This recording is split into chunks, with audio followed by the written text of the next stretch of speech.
healing of our bodies. We've known in the healing arts of a placebo effect. A placebo is something that supposedly has no impact and no effect on the body, like a sugar pill or something. You tell the patient that this is just as effective. And what happens is the placebo has the same effect, if not greater effect, than sometimes the medication is supposed to be designed for that effect. So they found out that the human mind is the biggest factor in the healing arts, more so than sometimes the medication. If somebody is in a situation where they're sick and they have an alternative to try to explore what is in their mind creating it versus using medicine, if it's an acute situation that could really bring death to them, then obviously the medicine is a wise thing to do while they explore what the mind is about. So you don't want to negate medicine. Every form of healing has a place. The universe is a masterpiece of abundance, good health, and well-being. When you open yourself up to feel the abundance of the universe, you'll experience the wonder, the joy, the bliss. You'll experience all the great things that the universe has for you. Good health, good wealth, good nature. When you shut yourself off with negative thoughts, you'll feel the discomfort, you'll feel the aches, you'll feel the pain. You'll feel as if every day is painful to get through. You know people who have had terminal disease. Stop and think of the word dis-ease. Hyphenate the word. That's a body that's not at ease. We've got 1,000 different diagnoses and disease out there. They're just the weak link. They're all the result of one thing, stress. And you put enough stress on the chain, you put enough stress on the system, and one of the links breaks. Our physiology creates disease to give us feedback, to let us know we have an imbalanced perspective and we're not loving and we're not grateful. So the body's signs and symptoms are not something terrible. The question that's frequently asked is when a person has manifested a disease in their body temple or some kind of discomfort in their life, through the power of right thinking, can it be turned around? And the answer is absolutely yes. On November 23rd, I was diagnosed with breast cancer. I truly believed in my heart, with my strong faith, that I was already healed. During the day, all day long, I would just say, thank you for my healing. On and on and on I went, thank you for my healing. I believed in my heart I was healed. I saw myself as if cancer was never in my body. One of the things I did to heal myself was to watch very funny movies. That's all we would do, is just laugh, laugh, laugh. We couldn't afford to put any stress in my life because we knew stress was one of the worst things you can do while you're trying to heal yourself. From the time I was diagnosed, which was November 23rd, to the time I was healed totally was approximately 3 months. And that's without radiation and chemotherapy. Well, we come with a basic program. It's called self-healing. You get a wound, it grows back together. You get a bacterial infection, the immune system comes and takes care of those bacteria and heals it up. The immune system is made to heal itself. Dis-ease cannot live in a body that's in a healthy emotional state. Your body is casting off millions of cells every second, and it's creating millions of new cells. In fact, literally, parts of our body are replaced every day. Other parts take a few months, other parts a couple of years. But within a few years, we have a brand new physical body. If you have a disease and you're focusing on it and you're talking to people about it, you're going to create more disease cells. See yourself living in a perfectly healthy body. Let the doctor look after the disease. You have two people, both stricken with something. But one chooses to focus on joy. They choose to live in possibility. They choose to live in hopefulness. They focus on all the reasons why they should be joyful and grateful. Then you have the second person. Same diagnosis, but they choose to focus on the dis-ease. They focus on the pain. They focus on the woe is me. When a person is completely focused on what's wrong and their symptoms, they will perpetuate it. The healing will not occur until they shift their attention from being sick to being well. because that's the law of attraction. Happier thoughts lead to essentially a happier biochemistry, a happier, healthier body. Negative thoughts, stress, has been shown to seriously degrade the body and the functioning of the brain, because it's our thoughts and emotions that are continuously reassembling, reorganizing, recreating our body. Remove physiological stress from the body, and the body does what it was designed to do.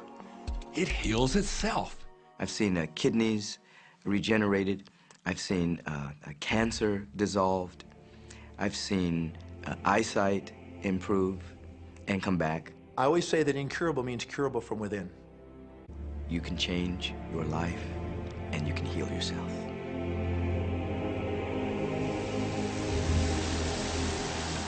Well, my story begins on March 10, 1981. It really changed my whole life. It was the day I crashed an airplane.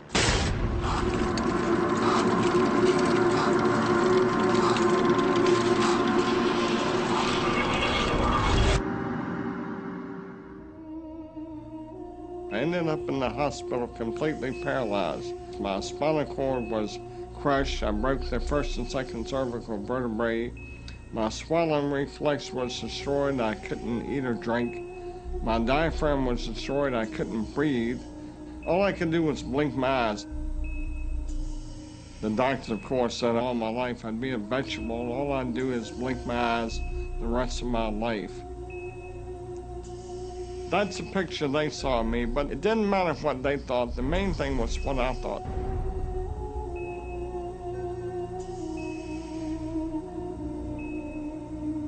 I pictured myself being a normal person again, walking out of that hospital.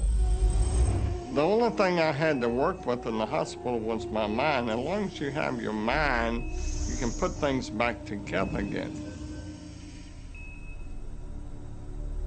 I was hooked to a respirator, and they said I'd never breathe on my own again because my diaphragm was destroyed. But this little voice kept saying to me, breathe deep, breathe deep.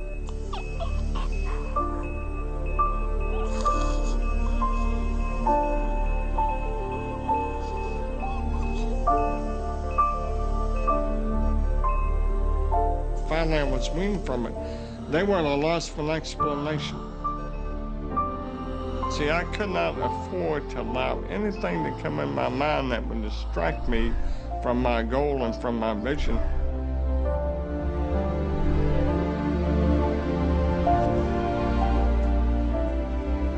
Well, I set a goal to walk out of the hospital on Christmas. That was my goal.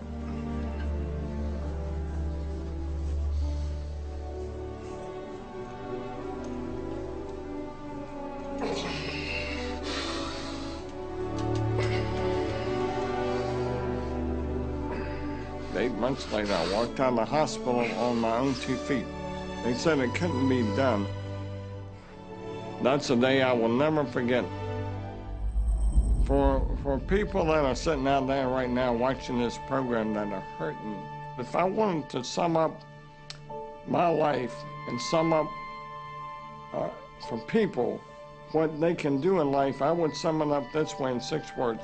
Man becomes what he thinks about.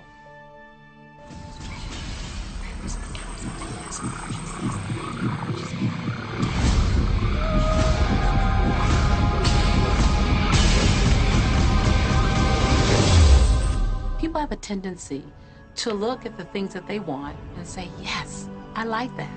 I want that. However, they look at the things that they don't want and they give just as much energy, if not more energy, with the idea that they can stamp it out. They can eliminate it, obliterate it. In our society, we've become content with fighting against cancer, fighting against poverty, fighting against drugs, fighting against terrorism, fighting against violence. We tend to fight everything we don't want. Anything we focus on, we do create. So if we're really angry, for instance, at a war that's going on, or strife, or suffering, we're adding our energy to it. We're pushing ourselves, and all that only creates resistance. The reason that what you resist persists is because if you're resisting something, you're saying, no, I don't want this thing because it makes me feel this way, the way I'm feeling right now. So you're just putting out this really strong emotion of, wow, I really don't like this feeling, and it's there, and it just comes racing towards you. You know, the anti-war movement creates more war. The anti-drug movement has actually created more drugs because we're focusing on what we don't want, drugs. How much sense does it make for us to give the problem all of the energy, as opposed to focusing on trust, love, living in abundance, education, peace? Mother Teresa was brilliant. She said, I will never attend an anti-war rally. If you have a peace rally, invite me. You know, she knew. She understood the secret. I mean, look what she manifested in the world. So if you're anti-war, be pro-peace. If you're anti-hunger, be pro people having more than enough to eat. If you're anti a particular politician, be pro his opponent. Often elections are tipped in the favor of the person that people are really against because he's getting all the energy and all the focus. You want to focus on what you want, not what you don't want. It's okay to notice what you don't want because that gives you contrast to say, well, this is what I do want. But the fact is that the more you talk about what you don't want or talk about how bad it is, read about all of that all the time, and then say, oh, how terrible it is, well, you're creating more of that. You know, so many times people say to me, well, James, I have to be informed. Maybe you have to be informed, but you don't have to be inundated. I always say when the voice and the vision on the inside become more profound and more clear and loud than the opinions on the outside, you've mastered your life. Learn to become still and to take your attention away from what you don't want and all the emotional charge around it and place the attention on what you wish to experience. Energy flows where attention goes. It's not your job to change the world or the people around